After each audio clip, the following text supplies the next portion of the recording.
नमस्कार दोस्तों। आपने अभी तक जो देखा था क्वेश्चन नंबर 5 तक आपने सॉल्व किया था। इससे पहले हमने सेट 1 का पार्ट 1 मतलब सेट ए चल रहा है, सेट ए का पार्ट 1 पार्ट 2 हमने दे दिया था। सेट ए का आज ये पार्ट 3 आ रहा है और शायद सेट ए आपका कंप्लीट भी हो जाएगा। ठीक है, इसके बाद सेट ए मतलब ये का दूसरा आएगा जो सेट बी स्टार्ट होगा। सेट सी ऐसे से हम स्टार्ट करते हुए आपको समझाते हुए चलेंगे। ठीक है, तो चलिए देखिए सेट ए का ये पार्ट 3 है और पार्ट 3 में जो है 6 नंबर क्वेश्चन से हमें लगाना है। 6 और 7 नंबर तक क्वेश्चन मॉडल पेपर में होते हैं। तो ये जो क्वेश्चन है ये 4-4 अंक का क्वेश्चन रहेगा, मतलब 4 अंक का क्वेश्चन होगा आपका। ठीक है, तो चलिए देखते हैं क्वेश्चन नंबर का क्या कह रहा है।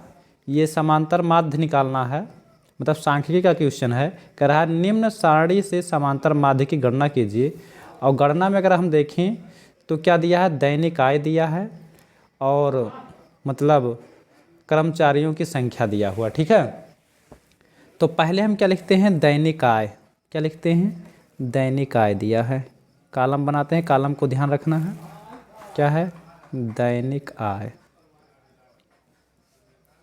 दैनिक आय, दैनिक आय क्या क्या दिया है, तो 80 से कम दिया है, 160 से कम दिया है, 240 से कम दिया है और 320 से कम दिया है और क्या कह रहा है, 400 से कम दिया है। ठीक है, तो इसका मतलब 80 से कम दिया है, इसका मतलब 0 से 80 तक। कितना, 0 से 80। ठीक है, 160 से कम दिया है, इसका मतलब 80 से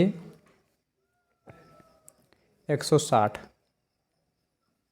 ये दिया हुआ। 240 से कम दिया, इसका मतलब क्या है, 160 से 240। 400 से कम दिया, इसका मतलब क्या है, 240 से मतलब 240 से 320 से कम तो 320। और उसके बाद जो अगला कह रहा है 400 से कम दिया तो इसका मतलब 320 से 400 तक दिया है। इस प्रकार से ये हमारा हो गया। बात समझ पाए ना। ये ऐसे कॉलम हम बना लेंगे क्योंकि हम सांख्यिकी में पढ़ भी चुके हैं। ठीक है, तो ये हमारा कॉलम तैयार हो गया। देखिए 80 से कम मतलब, 80 से कम मतलब हमने बताया कि 80 से कम मतलब क्या हुआ, तो 0 से 80, 160 से कम तो 80 से 160, 240 से कम 160 से 240, 320 से कम तो 240 से 320, 400 से कम 320 से 400। ठीक है, अब उसके बाद एक कॉलम यहाँ और हम बनाएंगे मध्यमान का। क्या निकालेंगे, मध्यमान निकालेंगे। मध्यमान कैसे निकाला जाता है फ्रेंड्स, तो इन दोनों का जोड़ करके आधा कर देंगे, मतलब इन दोनों को जोड़ करके आधा करेंगे, वही मध्यमान होता है। क्योंकि हम लोग पढ़े हैं ना, मतलब L1 + L2/2। तो ये अपर लिमिट, देखिए यहाँ से अपर लिमिट, ये लोअर लिमिट। L1 क्या है, लोअर लिमिट, L2 क्या है, अपर लिमिट। तो 0 80 जोड़ेंगे कितना होगा, 80 आएगा। 80 का आधा कितना आ जाएगा, तो 40 आ जाएगा। ठीक है, ऐसे 100 मतलब 80 और 160 जोड़ेंगे तो 240 आएगा।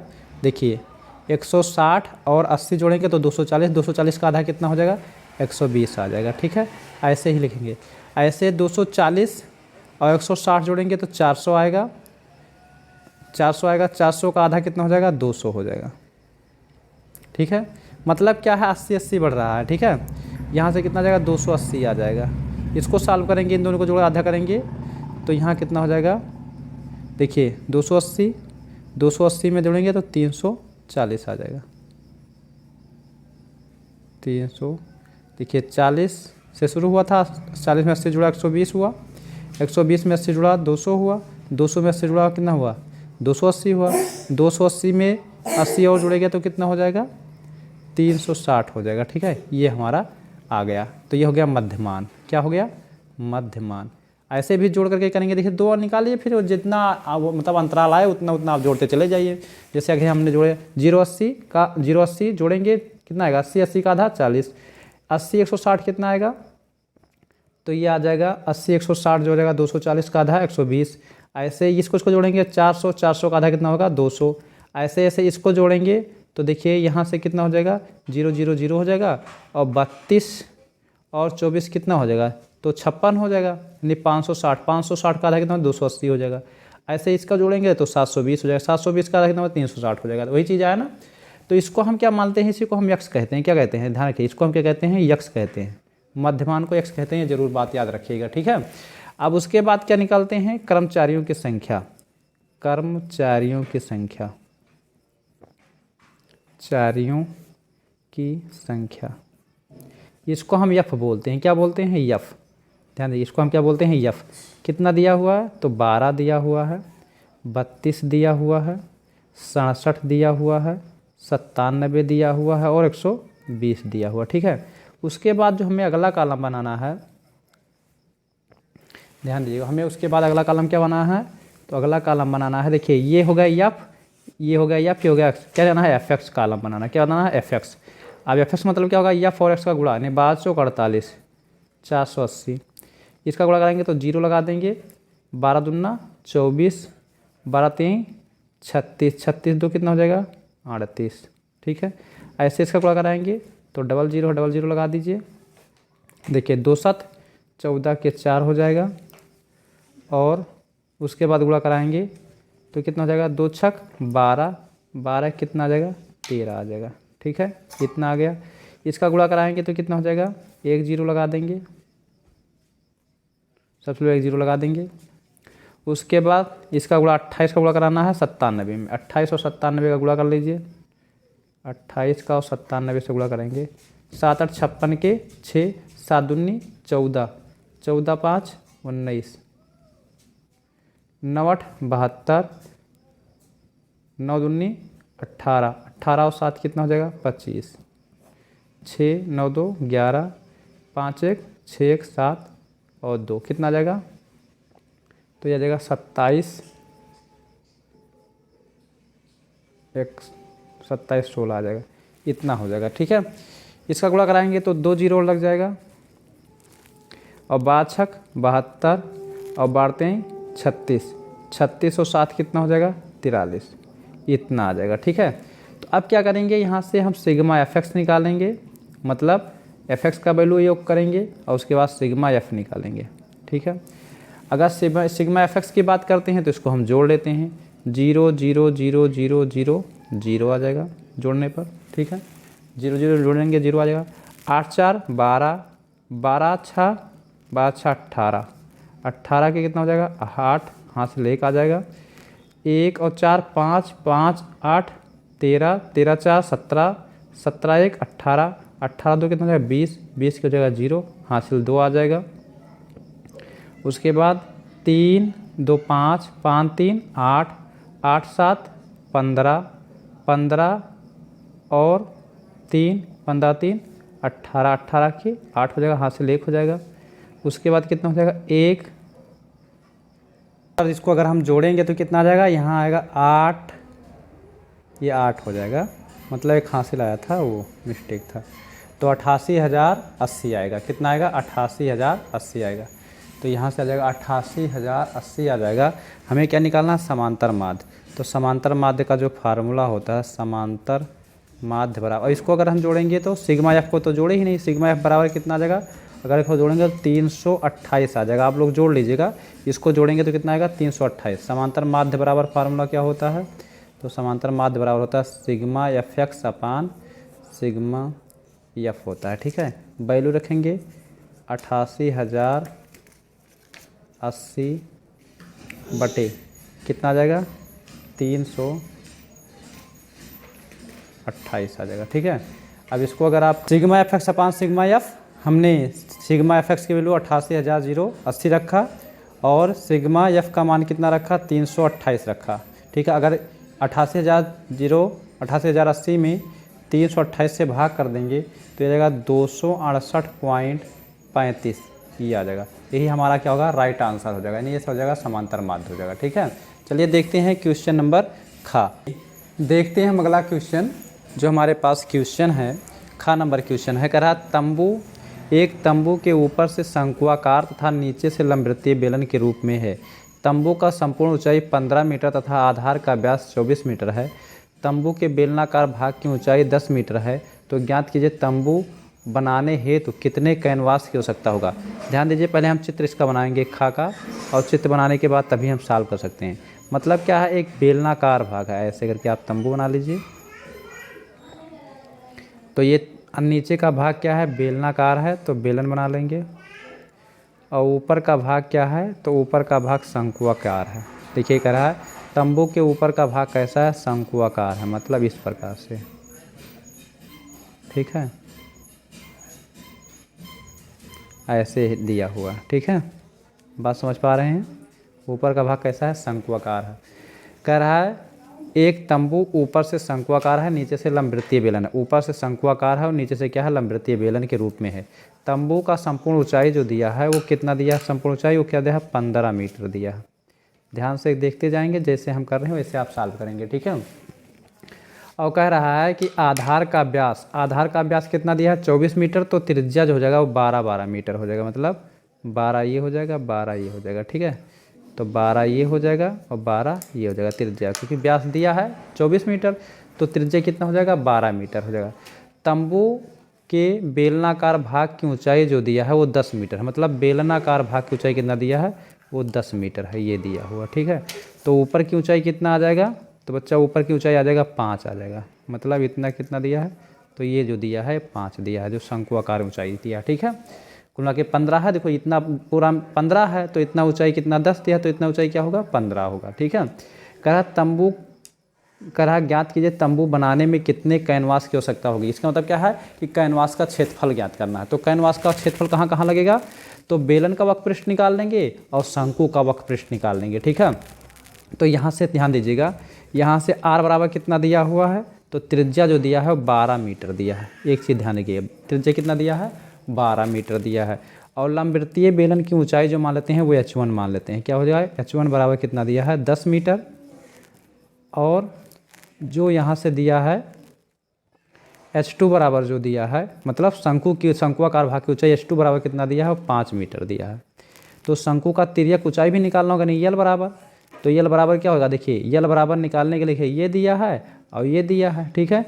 तो कर्ण बराबर हमें निकालना है, तो क्या यल बराबर क्या हो जाएगा, अंडर रूट r का स्क्वायर और प्लस h2 का स्क्वायर, ही तो होता है फार्मूला, क्योंकि यहाँ ऊंचाई h है। तो यहाँ से हो जाएगा अंडर रूट r का मान कितना दिया हुआ, तो अंडर रूट r का मान दिया हुआ 12 का स्क्वायर प्लस h का मान दिया है 5 का स्क्वायर। 12 बराबर कितना होगा, 144 होगा, और 55 25 कितना आ जाएगा, साल को 169। 169 का वर्गमूल कितना होगा, तो 13 होगा, मतलब ये 13, ये कितना आ गया, 13 आ गया, 13 मीटर, मतलब त्रिज्या ऊंचाई कितना आ गया, 13 मीटर आ गया, ठीक है। अब इसको अगर हम और सॉल्व करेंगे, क्या निकालना है, 13 मीटर हमारा आ गया। देखो बगल साइड में हम लगा देते हैं, हमें निकालना है कैनवास का।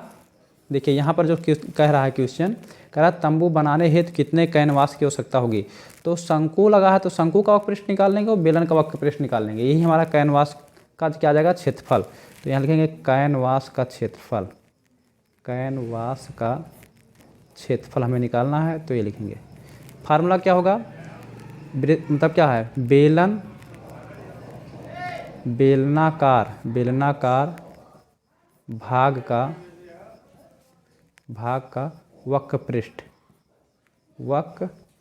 प्लस शंकु का वक्रपृष्ठ,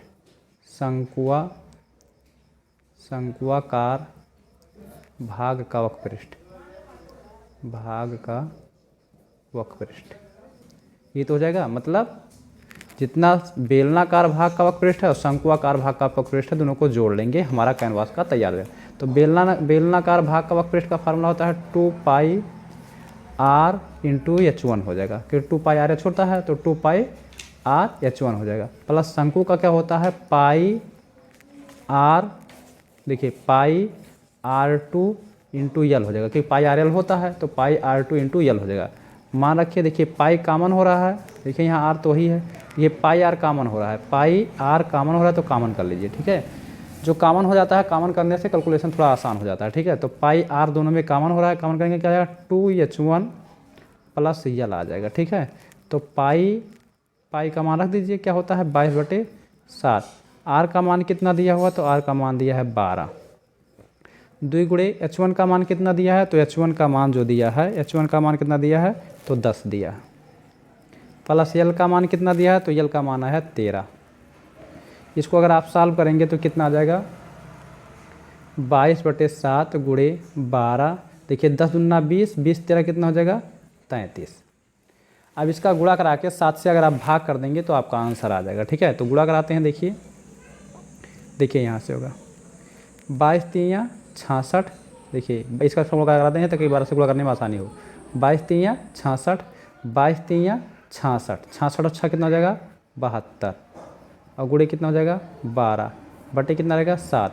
अब 12 से गुणा करने में आसानी होगा। 12 छक 72 और 12 दूना 24, 24 और 7 कितना हो जाएगा 31, 31 के 1 हो जाएगा 12 7 84, 84 और 3 कितना हो जाएगा 84 3 87 बटे 7 हो जाएगा। 7 से भाग करेंगे, 7 एकन्यम 7, एक बचा कितना हो गया 17, 17 हो गया 7 दूनी 14, कितना बचा 3 हो गया 31, 7 चौक 28 बचा 3 हो गया 32, 7 चौक 28 बचा 4 हो गया 40, 7 बचे 35 बचा 5 हो गया 49, 7 7 49। इतना वर्ग मीटर आपका कैनवास का क्षेत्रफल आ जाएगा। ठीक है, इतने वर्ग मीटर कैनवास का क्षेत्रफल की आवश्यकता पड़ेगा। तो ये रहा हमारा क्वेश्चन नंबर। चलिए देखते हैं गा नंबर क्वेश्चन कह रहा है त्रिकोणमिति का ऊंचाई और दूरी से है। एक हवाई जहाज़ जो कि 1000 मीटर की ऊंचाई पर उड़ रहा है। मतलब एक हवाई जहाज़ है जो 1000 ऊंचाई पर उड़ रहा है। तो मान लेते हैं एक हवाई जहाज़ है जो कितना 1000 मीटर की ऊंचाई पर उड़ रहा है। ठीक है, तो ये कह रहा है कि उड़ रहा है पर स्थित मनुष्य के उत्तर की ओर। मान लेते हैं यहाँ पर एक मनुष्य है, ये उत्तर की ओर अपने देखता है। तो मान लेते हैं आधार से खींच देते हैं ऐसे, तो उत्तर ये मान लेते हैं तो दक्षिण ये हो जाएगा। ठीक है, उत्तर की ओर एक युद्ध क्या है पनडुब्बी है। उत्तर की ओर क्या है एक पनडुब्बी है जिसका अवनमन कोण कितना बन रहा है। तो अवनमन कोण जो यहाँ बन रहा है वो कितने डिग्री का बन रहा है 30 डिग्री का। तो अवनमन कोण बराबर उन्नयन का, तो यहाँ भी उन्नयन कोण भी 30 डिग्री का होगा। ठीक है, इसी प्रकार क्या है यहाँ पर ये है और ये मान लेते हैं बी है। इसी प्रकार क्या है दक्षिण ओर एक युद्धस्थल है। तो मान लेते हैं युद्धस्थल है, यहाँ से उसका जो हवाई जहाज़ है उसका उन्नयन कोण कितना बन रहा है तो वो 45 डिग्री बन रहा है। कितना बन रहा है तो यहाँ से देखेंगे अवनमन कोण कितना है 45 डिग्री बन रहा है। तो अवनमन कोण बराबर उन्नयन कोण का, तो ये भी 45 डिग्री का होगा।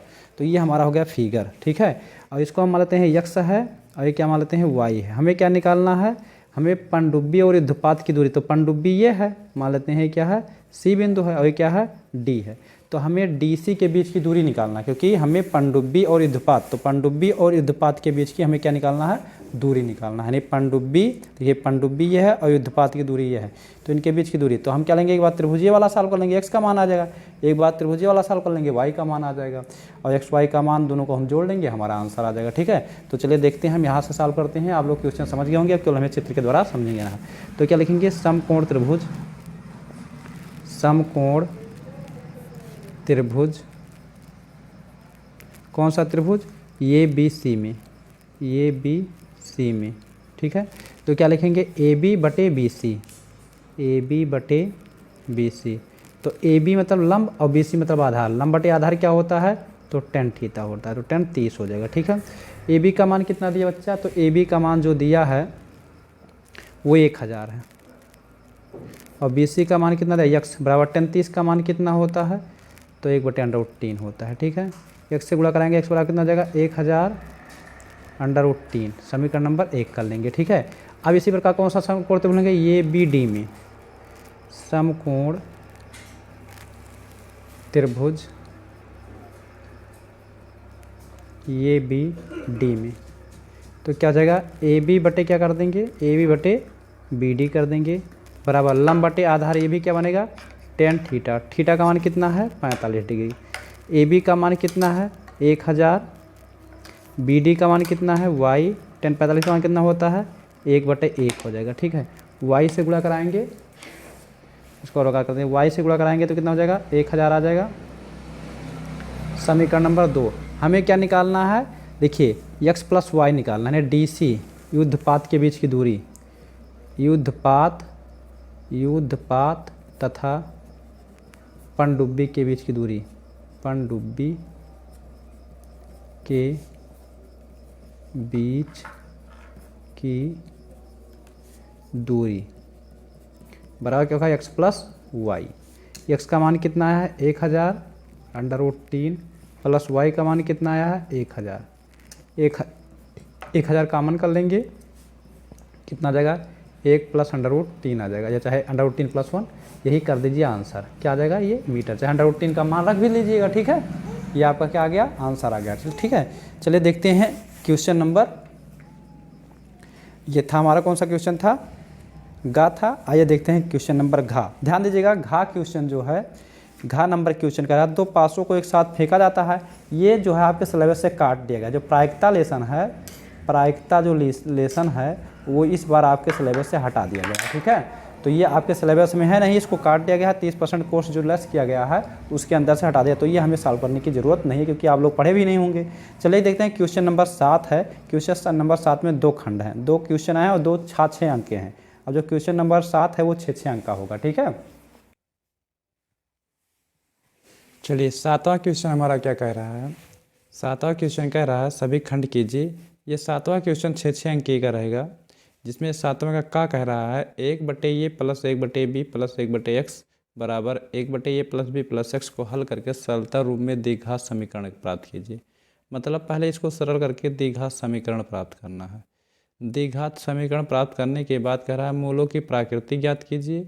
मतलब मूल कैसे होंगे ये हमें बताना है, और सूत्रों का प्रयोग करके हल कीजिए। सूत्र का प्रयोग करके हल भी करना है। तो इसमें अथवा लग के भी क्वेश्चन है, चाहे कि हमें क्वेश्चन का चाहे ये करना होगा चाहे ये करना होगा, कोई एक क्वेश्चन करना होगा तो हमें 6 नंबर मिल जाएंगे। ठीक है, तो यहाँ पर हम दोनों क्वेश्चन आपको सॉल्व करके बता रहे हैं, आपकी मर्जी, चाहे ये क्वेश्चन करिएगा चाहे ये क्वेश्चन करिएगा। ठीक है, वहाँ पर 2 क्वेश्चन रहेगा, अथवा रहेगा, तो इसमें से चाहे ये कीजिएगा चाहे ये कीजिएगा। लेकिन अब हम चूँकि मॉडल पेपर सॉल्व कर रहे हैं तो सारे क्वेश्चन करने होंगे। ठीक है, हम सारे क्वेश्चन बताते हुए चलेंगे। चलिए देखते हैं, पहले का पहला क्वेश्चन देखेंगे, फिर का ही मतलब अथवा वाला भी देखेंगे। ठीक है, तो क्वेश्चन में क्या दिया हुआ है वो पहले हम ले लेते हैं। 1/a plus 1/b plus 1/x बराबर 1/a plus b plus x, यानी इसको पहले हमें द्विघात समीकरण में कन्वर्ट करना है। तो कन्वर्ट करने के लिए वही हम नियम लगाएंगे। ये बी एक्स का मतलब क्या है, लासा ए बी एक्स आ जाएगा। ठीक है, देखिए ये कैंसिल हो जाएगा, क्या हो जाएगा, बी एक्स आ जाएगा, प्लस बी भी कैंसिल हो जाएगा, क्या आ जाएगा, ये एक्स आ जाएगा, प्लस एक्स कैंसिल हो जाएगा, ए बी आ जाएगा।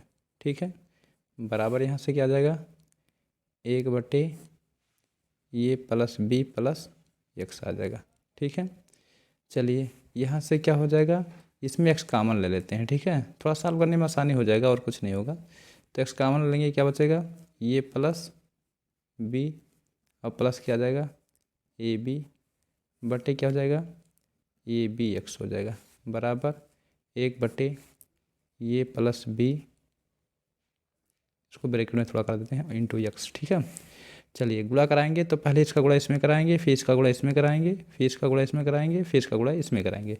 तो इसका गुणा इसमें कराएंगे तो एक्स ऐसे ही रहेगा, और ये ए प्लस बी क्या हो जाएगा, ए प्लस बी का क्या हो जाएगा, होल स्क्वायर हो जाएगा। इसका गुणा इसमें कराएंगे तो ए बी इंटू ये प्लस बी आ जाएगा। ठीक है, यानी इससे दोनों में गुणा हो गया। अब इससे कराएंगे तो क्या हो जाएगा, प्लस का ये plus B into X square हो जाएगा।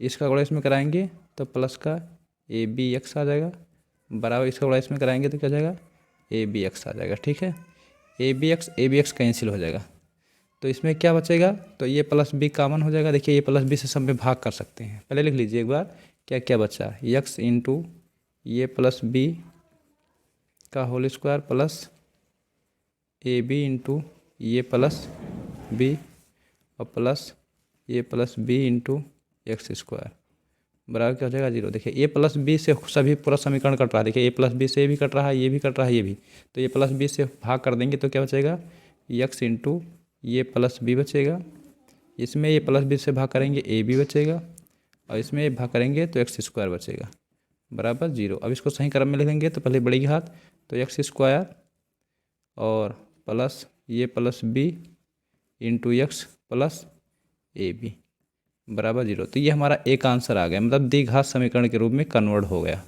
ठीक है, देखिए हमें द्विघात समीकरण के रूप में कन्वर्ट करना था, एक चीज़ हमारा क्लियर हो गया। ठीक है, अब क्या कह रहा था क्वेश्चन ये कह रहा था कि मूलों की प्रकृति ज्ञात कीजिए। तो मूलों की प्रकृति ज्ञात करना है तो यहाँ डी का मान निकालेंगे, डी बराबर क्या होता है, बी स्क्वायर माइनस 4ac होता है। डी बराबर क्या होता है, बी स्क्वायर माइनस 4ac होता है। ठीक है, तो यहाँ से जो हमें मूल की प्रकृति प्राप्त होगा वो वास्तविक ही होगा। ध्यान दीजिएगा, यहाँ जो हमारा मतलब जो है डी का मान आएगा, कह रहा है कि मूलों की प्रकृति बताइए, तो मूल क्या होंगे, वास्तविक होंगे। कैसे, ध्यान दीजिएगा, यहाँ से डी बराबर निकालना है। तो डी बराबर क्या होता है, बी स्क्वायर, तो बी का मतलब हो जाएगा ये प्लस बी का होल स्क्वायर और माइनस 4ac, तो 4ab आ जाएगा। ठीक है, ये तो हो जाएगा। इसको जब हम सॉल्व करेंगे तो क्या हो जाएगा, ध्यान दीजिएगा, ये प्लस बी का ये square plus B square plus 2ab और माइनस 4ab, तो ये डी बराबर हो जाएगा ये स्क्वायर प्लस बी स्क्वायर, देखिए 4ab में से 2ab जाएगा, तो ये आ जाएगा माइनस का, यहाँ सॉरी माइनस आ जाएगा, हम काट देते हैं, यहाँ लिखते हैं माइनस का 2ab आ जाएगा। तो डी बराबर हो जाएगा ये माइनस बी का होल स्क्वायर। अब चूंकि होल स्क्वायर है तो चाहे जो वैल्यू प्राप्त होगा वो पॉजिटिव ही प्राप्त होगा, मतलब धनात्मक संख्या होगा। अतः क्या होंगे, मूल की प्रकृति क्या हो गया, मूल वास्तविक होंगे, वास्तविक तथा असमान होंगे, तथा असमान होंगे। ये तो हमें पता चल गया, उसके मूल पता चल गया। ठीक है, अब क्या निकालना है, तो यहाँ पर बगल में लगा देते हैं भैया। तो हमें और क्या ज्ञात करना है, क्वेश्चन में अगर हम देखते हैं तो कह रहा है सूत्र का प्रयोग करके हल कीजिए, मतलब इसका हमें सूत्र का प्रयोग करके हल करना है। तो सूत्र का प्रयोग करने मतलब सिद्धाचार का सूत्र होता है, तो x बराबर क्या होता है, माइनस बी होता है, तो बी के स्थान पर इतना आया है माइनस ये प्लस बी होगा, और plus minus under root B square होता है, तो बी का मान कितना आ जाएगा, ये प्लस बी का होल स्क्वायर और माइनस 4ac होता है, तो 4ab आ जाएगा। ठीक है, और बटे 2 ये होता है, तो 2 गुणे ये का मान कितना 1 है। इसको अगर हम सॉल्व करेंगे तो माइनस ये प्लस बी हमारा ऐसे ही रहेगा, प्लस माइनस इसका अगर हम सॉल्व करेंगे तो इसको अभी हमने सॉल्व किया है, देखिए यही तो की चीज़ है, तो क्या है ये माइनस बी का होल स्क्वायर है, ये माइनस बी का होल स्क्वायर है, बटे कितना हो जाएगा 2 हो जाएगा। तो एक्स बराबर कितना हो जाएगा, माइनस ये प्लस बी और प्लस माइनस क्या जाएगा, देखिए इसको हट जाएगा तो अंडर रूट हो जाएगा, कितना आ जाएगा ये माइनस बी आ जाएगा। ठीक है, बटे कितना हो जाएगा 2। अब देखिए यहाँ 2 चिन्ह है, एक बार प्लस है एक माइनस, तो प्लस चिन्ह लेंगे पहले, प्लस चिन्ह लेने पर, तो प्लस चिन्ह लेंगे तो कितना आएगा माइनस बी और प्लस ये माइनस बी। ठीक है, तो यहाँ क्या जाएगा ये कैंसिल हो जाएगा और बटे कितना जाएगा 2, तो 2 ये कितना एक्स बराबर कितना जाएगा माइनस का 2b आ जाएगा, अपान 2 कैंसिल होगा, एक्स बराबर कितना जाएगा माइनस का b, हमारा एक आंसर आ जाएगा। ठीक है, अब माइनस चिन्ह लेंगे तो क्या जाएगा, ध्यान दीजिएगा, माइनस चिन्ह अगर आप लेंगे तो माइनस चिन्ह लेने पर तो एक्स बराबर कितना आ जाएगा माइनस ये माइनस बी, देखिए माइनस ए प्लस बी माइनस बी हो जाएगा, और माइनस से फिर गुणा करेंगे तो माइनस ये हो जाएगा, और माइनस से गुणा करेंगे तो प्लस का बी हो जाएगा, और बटे कितना हो जाएगा 2। तो यहाँ से अब की बार क्या कैंसिल हो जाएगा, अब की बार बी भी कैंसिल हो जाएगा, तो एक्स बराबर कितना आ जाएगा माइनस का 2 ये अपान 2, तो एक्स बराबर कितना आ जाएगा माइनस का ये आ जाएगा, ये हमारा राइट आंसर आ गया। ठीक है, तो इस तरीके से हमारा रहा क्वेश्चन नंबर ये सॉल्व हो चुका है। चलिए अगर हम देखते हैं कौन सा क्वेश्चन है, अथवा करके देखेंगे दूसरा क्वेश्चन, तो ये क्वेश्चन हमारा सॉल्व हो गया। चलिए देखते हैं क्वेश्चन नंबर अथवा वाला जो क्वेश्चन था उसको हम सॉल्व करते हैं। ठीक है, अगर आप वीडियो को ध्यान से देख रहे हैं तो शेयर ज़रूर कीजिएगा, और वीडियो पसंद आता है तो भी शेयर कीजिएगा, ताकि ज़्यादा से ज़्यादा बच्चों के पास से मॉडल पेपर पहुंच सके। ठीक है, इतना हमारा आपसे रिक्वेस्ट है कि मतलब वीडियो को शेयर ज़रूर कीजिएगा, और वीडियो को शेयर करेंगे तो मतलब जो भी आवश्यकमंद है उनके लोगों के पास पहुँचता रहेगा। और एक प्रैक्टिस सेट है, प्रैक्टिस करना बहुत ज़रूरी होता है एग्ज़ाम के लिए, समझ पाए ना। चलिए देखते हैं, कह रहा है 2 अंकों की यहाँ पर दिया है 2 अंकों की संख्या के अंकों का गुणनफल 18 है। जब संख्या में से 27 घटाया जाता है तो संख्या के अंकों का स्थान बदल जाता है, संख्या ज्ञात करना। ठीक है, तो यहाँ हम क्या मान सकते हैं, यहाँ पर 2 अंकों की संख्या है, तो 2 अंकों की संख्या में अंकों का गुणनफल कितना दिया 18 दिया है, तो अंकों का गुणनफल कितना दिया 18 दिया है। तो यहाँ पर मान लेंगे, माना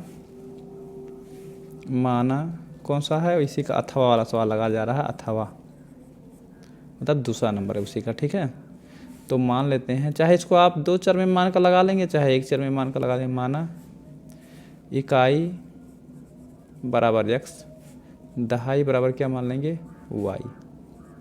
ठीक है, अब ये कह रहा है, देखिए चाहे ऐसे कर लीजिए, इकाई बराबर एक्स हो गया और दहाई बराबर कितना हो जाएगा, तो ये गुणनफल दिया तो 18/x हो जाएगा। कितना हो जाएगा 18/x, ऐसे करके भी लगा सकते हैं। ठीक है, इकाई बराबर एक्स, दहाई बराबर 18/x, तो इसमें कोई समस्या की बात नहीं है। ठीक है, अगर आप ऐसे भी लगा लेते हैं, एक ही मतलब चर मान करके लगाएंगे तो भी कोई दिक्कत नहीं है। क्यों? क्योंकि देखिए 2 अंकों की संख्या के अंकों का गुणनफल 18 दिया है, और जब संख्या में से 27 घटाया जाता है तो संख्या के अंकों का स्थान बदल जाता है, तो संख्या ज्ञात कीजिए। ठीक है, तो यहाँ से हमने क्या मान लिया, चाहे आप ऐसे लगा लीजिए, चाहे ऐसे लगा लेंगे, अथवा करके हम बता दे रहे हैं।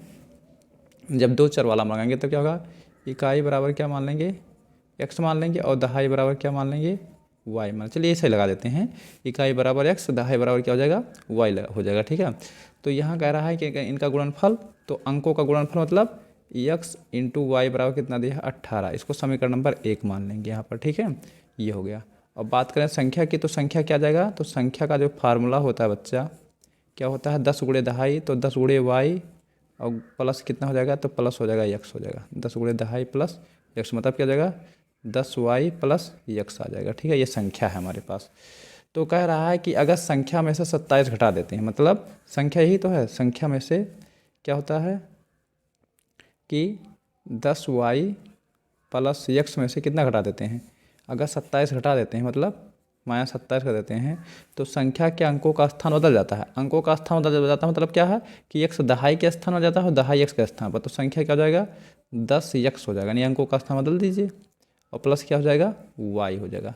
अब इसको जब आप सॉल्व करेंगे तो समीकरण 2 बन जाएगा, मतलब क्या हो जाएगा, यहाँ से देखिए 10y और इसको माइनस का y कर लेंगे, और प्लस का x और माइनस कितना आ जाएगा 10x बराबर कितना हो जाएगा 27 हो जाएगा। ठीक है, अब यहाँ से देखिए 10 में से 1 y जाएगा 9y, और 10 में से 1 जाएगा माइनस का 9x बराबर कितना हो जाएगा 7। अब काटेंगे, देखिए 9 से जब भाग करेंगे इतना आ जाएगा y माइनस x बराबर कितना हो जाएगा 3 हो जाएगा। ठीक है, तब सब कट रहा है ना, तो यहाँ से आप y बराबर निकालिए, y बराबर कितना जाएगा 3 और प्लस क्या हो जाएगा x, ये समीकरण क्या मान लीजिए 2। अब समीकरण 2 का मान समीकरण 1 में रख दीजिए, मतलब यह मान 1 में रखने पर, जब 1 में रखेंगे आप तो क्या आ जाएगा, यहाँ से समझिए x ऐसे ही रहेगा, y के स्थान पर कितना आ जाएगा, तो y की वैल्यू कितना है 3 प्लस x है, और बराबर कितना आ जाएगा 18, गुणा कराएंगे तो कितना हो जाएगा, तो ये हो जाएगा 3x, और ये हो जाएगा 3x और प्लस x² बराबर कितना हो जाएगा 18। चलिए इधर लगा देते हैं,